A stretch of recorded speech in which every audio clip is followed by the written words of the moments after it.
नमस्कार मित्रांनो, मी अनिल आणि आज आपण स्टेप बाय स्टेप पाहणार आहोत आर-टी-जी-एस फॉर्म कसा भरायचा। जर तुम्ही बँकेतून पैसे मोठ्या रकमेत ट्रान्सफर करणार असाल तर आर-टी-जी-एस उपयोगी पडतो। चला सुरुवात करूया। सुरुवातीला काय काय लागेल ते पाहूया। तुमच्याकडे तुमचा खाते क्रमांक आणि ज्या खात्यात पैसे जाणार आहेत त्यांचा खाते क्रमांक, त्यांच्या बँकेचे नाव व शाखा आणि त्याचबरोबर बेनिफिशरीचे पूर्ण नाव टाका। बेनिफिशरी म्हणजे तुम्ही ज्या खात्यामध्ये पैसे पाठवणार आहेत ते।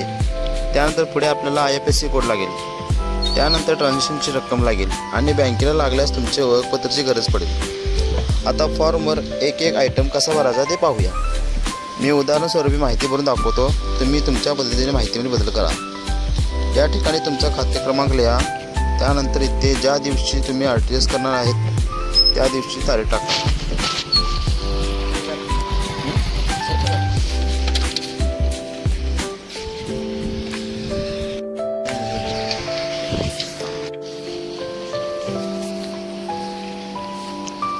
पुढे मित्रांनो, अमाऊंटच्या ठिकाणी जेवढी रक्कम पाठवायची आहे ती टाकून घ्या। नंतर अमाऊंट इन वर्ड्सच्या ठिकाणी अक्षरामध्ये रक्कम टाकून घ्या। इथे बेनिफिशरीचा IFSC कोड विचारला आहे, तिथे बेनिफिशरीचा IFSC कोड लिहा मित्रांनो। IFSC कोड हा अचूक असणे अत्यावश्यक आहे। चुकीचा IFSC कोड टाकला तर पैसे उडू शकतात किंवा रिफंड होण्यास वेळ लागू शकतो। त्यानंतर इथे बेनिफिशरीची कोणती बँक आहे त्या बँकेचे नाव टाका आणि पुढे त्या बँकेची शाखा टाका। त्यानंतर पुढे या ठिकाणी बेनिफिशरीचे पूर्ण नाव टाका आणि बेनिफिशरीचा पूर्ण खाते क्रमांक लिहा। आता या फॉर्मचा एक भाग भरून झाला आहे, तर आपण दुसऱ्या बाजूला भाग भरायचा आहे। सर्वात आधी तुम्ही इथं ब्रँच टाकून घ्यायचे। चेकबुकवर आपल्या ब्रँच असते ते मी इथे टाकून घेतो।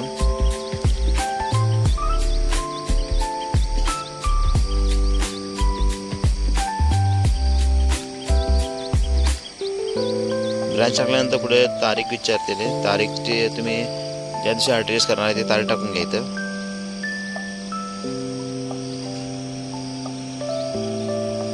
त्यापुढे तुमचा मोबाईल नंबर टाकून घेतला तरी खाली मोबाईल नंबर टाकून घ्यायचा आहे। त्यावर तुम्ही अकाउंट नंबर तुमचा टाकून घ्यायचा आहे। तुमच्या चेकवर तुमचा अकाउंट नंबर असतो।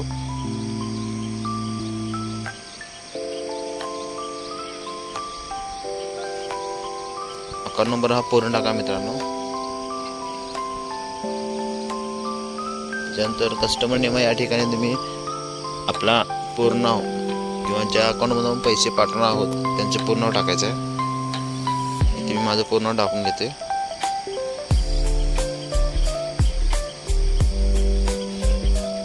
त्याच्यानंतर पुढे आपला मोबाईल नंबर टाकायचा आहे।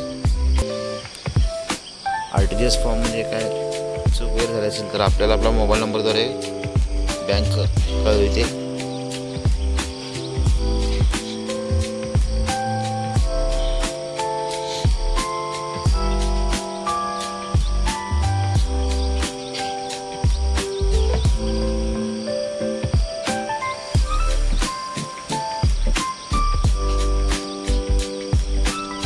त्याच्यानंतर तुम्ही जे अमाऊंट ट्रान्सफर करणार आहात किंवा पाठवणार आहात ती रक्कम अमाऊंटच्या या ते टाकून घ्यायची।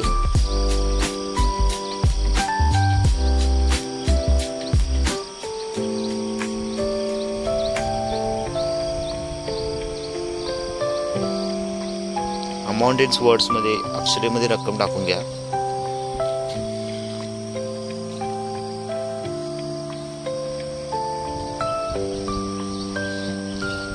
पुढे म्हणलं आहे बेनिफिशरी बँक IFSC कोड, म्हणजे तुम्ही ज्या खात्यामध्ये पैसे पाठवणार त्यांचा त्या बँकेचा IFSC कोड टाकायचा मित्रांनो।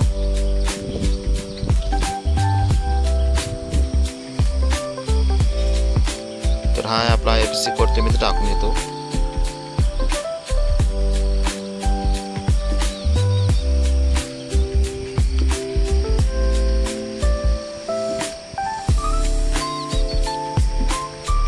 IFSC कोड टाकल्यानंतर ज्या बँकेमध्ये आपण पैसे ट्रान्सफर करत आहोत त्या बँकेचं नाव टाकायचं आहे मित्रांनो। इथं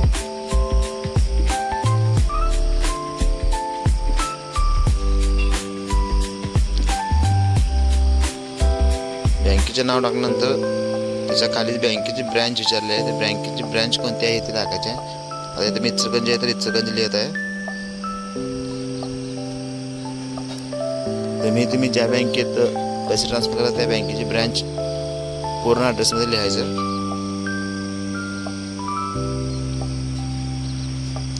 पुढे तुम्ही ज्या खात्यामध्ये पैसे पाठवणार त्यांचे नाव लिहायचं आहे. तर इथं मी लिहित आहे शिवम कलेक्शन.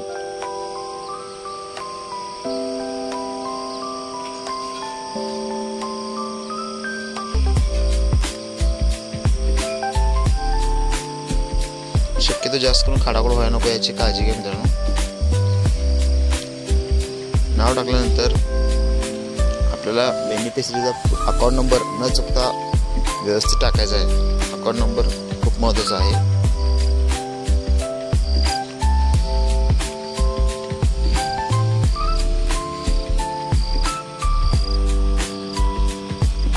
त्याच्यानंतर मला सिग्नेचर ठिकाणी सही करायची आहे.